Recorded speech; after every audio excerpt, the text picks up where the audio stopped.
Welcome to the Clock Tower. I'm Brandon, and today we're looking at Morfonica. With the release of the extra boosters for Morfonica, Raise the Sullen, Poppin' Party, Roselia, and the trial deck for Morfonica itself, we wanted to put out a deck. This is a Morfonica-only deck, and even with that, there's a lot of great profiles to help make this deck a success. Here's a full listing of the deck itself and the cards we're looking at running. Just want to give an overview of what the cards look like before diving into them individually. First off, we have this level 0. When placed on stage, look at the top 2 of your deck. You can rearrange them in any order. Beginning of your opponent's draw phase, you reveal the top card of your deck. If it's a level 1 or higher, you can put this card into stock. This really works out for a fantastic turn 1 play.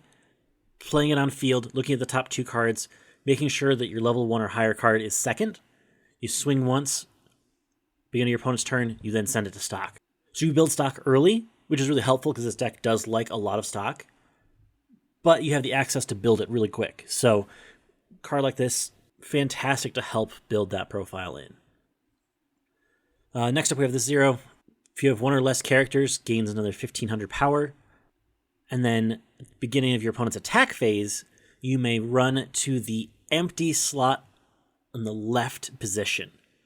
So it's a runner, but it only runs to a certain spot. And it also has a decent turn 1 ability where if it's only the one character on the field, it's 3/5 power, which is pretty good for a runner. But at the same time, running to a specific spot has a couple different downsides to that, and you have to be aware of that. But it's still pretty powerful for a 0 with the potential to be up at 3/5, especially if you pair it with the first card, that it jumps to stock, and all of a sudden, congratulations, it's the last card on field, gains that power. Next up, we have this back row 0. Gives 500 to the center position of the front row, and when your characters get reverses, you can then float 1,000 power as you go. So you can pump up a single lane after you get a reverse, and be able to do that again after another reverse. So being able to pump up that power helps you get over those targets that you might need to be able to get over. Next up, we have the Brainstormer. So we have a pay 1 rest self search Brainstormer. Be able to get the cards you need that way. You also have this ability to discard 2 cards, send the Brainstormer to waiting room to bring out a character equal to the level you are or lower onto field. So it's a pretty interesting way to help get your level 3s into play without having to pay stock for them, so that way you can keep that stock there and the resources needed. Next up, we have the 0. On play, mill 2. If there is a level 0, you can side attack without soul penalty. So you can side attack against level 2s, you could side against level 3s, not subtract anything, so you can deal that soul damage. It is also your climax swap. So pay 1, discard a climax, salvage a climax from waiting room. So you're able to get the climax you need, ready to go. Great utility for this deck. Last 0 of the game. On play, if you have 2 or more other characters, you may draw a card. And if you do, discard a card. So on play, hand filter. It also comes with the ability to pay 1, send itself to waiting room. And then you can choose to put a character whose level is equal to the level that you are onto field without any additional cost from hand. This can be useful if you need to get cards onto field and you can't color fix. For example, you're at 1-0. You have yellow in level, but you need to have blue in hand, so you can use this to get your blue cards on field. You could do this at level 3 to get your level 3s on field cheaper, again, saving stock for the end game. Interesting utility with this card, which is why it gets a 2 of in this list. As we go into level 1, we hit our level 1 combo. This is very reminiscent of the Mosh from Fate Grand Order. It gets power continuously if you have other characters on field, so looking at base 5/5. Combo itself, discard a character. On attack, look at up to 5 cards, choose 2 characters, add them to hand. Better selectivity than the Mosh, but also able to mill through your deck quite considerably. So you're able to, by the end of this, hopefully combo turn, you're able to get through your entire deck, get ready for the next refresh, be exactly where you need to be. Notably, you have to discard characters, so it's much better if you have a larger hand size to be able to do a little bit more hand filtering that way. but definitely you can get cards that you might need or the utility cards along the way. Next up, we have our anti-change bottom deck bomb. When placed on stage, you also get to look at the top card of your deck and either leave it on top or put it on bottom. So again, more top check to be able to just kind of see what your top card is, give you more information what you need to do. Next up, we have our level 2 killer. Gains power for other characters on field, so if you have a full field, it sits at 5/5. Facing off level 2, it gets another 6k power, so you're sitting that totaling being about 11/5 without any additional climaxes or boosts from other things. So 11/5 to be able to take out level 2s, especially when you're going into a much more standby heavy meta where they play a lot of 2/2s. Playing this can help fight off against those and save you stock when you try to face them on. Notably, it's on attack, not defense, so on defense it's going to be full field 5/5, so you're probably going to get stepped over, but being able to clear board against standby is important. Next up, we have the 2k counter. Pretty straightforward. Boost your combo up to 7/5 without any other additional supports, which can be relevant against that level 1 power line. Last up, we have a cost 0 bottom deck bomb that also has character card encore. When going up against other decks, non-standby, having this might be very useful to help get rid of things like the Shizu, get rid of maybe potentially other bottom deck bombs. But being able to target cost 0 characters, again, another tech card to be able to fight in against those 1k1 decks.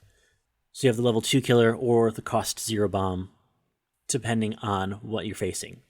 Going into level 2, first off we have this 2/1. It's a half Fumio. You discard a card. Your opponent selects a climax, leaves it in their waiting room, and shuffles everything else back into their deck. So a potential way to help decompress your opponent. Pretty useful, especially with this endgame. You're going to be swinging with a little bit larger swings to help potentially stick more damage. Next up, we have this back row support. It's a frontal assist for 1500 power. It also has a change effect. To be able to change into a level 3 killer, which we'll get to in a second. Next up, we have an anti-change counter. It's a 2/1, 2500 power that allows you to remove your opponent's early plays from field. Again, discarding cards to be able to get those characters out of your way, save characters on field, as well as potentially reduce the amount of damage coming in your way, win lanes. Very useful tool in that mid game. Last up, we have that change effect target. When facing level 3, gain 600 power. So when facing level 3, gain 6,000 power, sitting at 13,000. Again, change effect to be able to switch into that back row assist. So you're kind of floating back and forth between what you need, whether the level 3 killer or the assist for power. Depending on what your opponent's at, you have that flexibility with this card and with the assist to kind of go back and forth with what you need.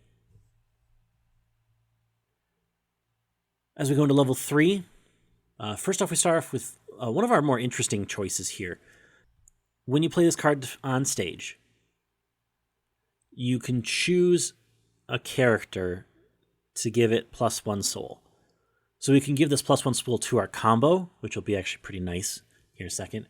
And it comes with the ability of you can pay 4 when this card attacks to choose another character, probably the one you just gave the soul to, and give it the ability to, when damage is canceled, deal that damage again. Which is pretty awesome, right? Like, to be able to just, if it didn't stick the first time, maybe it'll stick the second. Plus the soul, so you're kind of pushing up the amount of damage that you deal with that card. Combine that with the half Fumio that we already saw, and all of a sudden you have this potential to be actually either the damage sticks or it sticks again, kind of thing. Like, it's pretty nice. Not gonna lie. Combine that with the combo piece, which is what we have here. Gains power for your other characters, so it sits up to about 10/5 without any assists if you have a full field. On play heal, and then you have the climax combo. Pay 2, send this to memory. When this card's damage is canceled, if you have 4 other characters, you can choose a character in waiting room, put it on stage in that same slot. So very reminiscent of the choice top-end Rimuru from Slime. You can spam out multiple characters of this same one if damage is canceled over and over again. So you're basically trying to force that damage through against your opponent by just multiple swings of something. Notably that this has a little bit better condition than Rimuru's, that it's not at the end of card's attack, so memory counter doesn't stop or deny this combo. The only thing that does deny it is actually sticking the damage. But if you pair it with the previous card, +1 soul to this, give that ability to this character, when damage is canceled, not only do you bring out another character, but you also spam the damage that you just did again. So you have multiple instances of this card sticking damage or swinging for damage, berating your opponent with damage at the top. Next up, we have the beginning of a pretty fun change package here.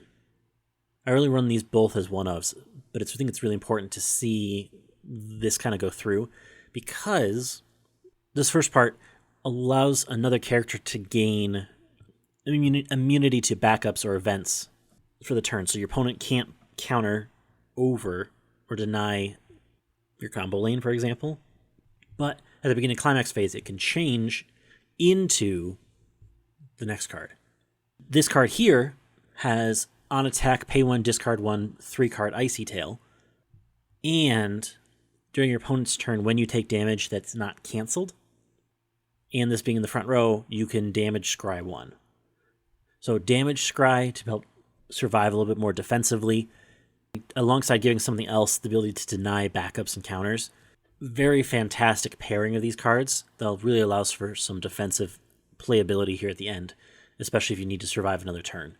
Notably that this is when damage you take isn't canceled. So if somebody burns you for 1, you could immediately look and damage Scry after that.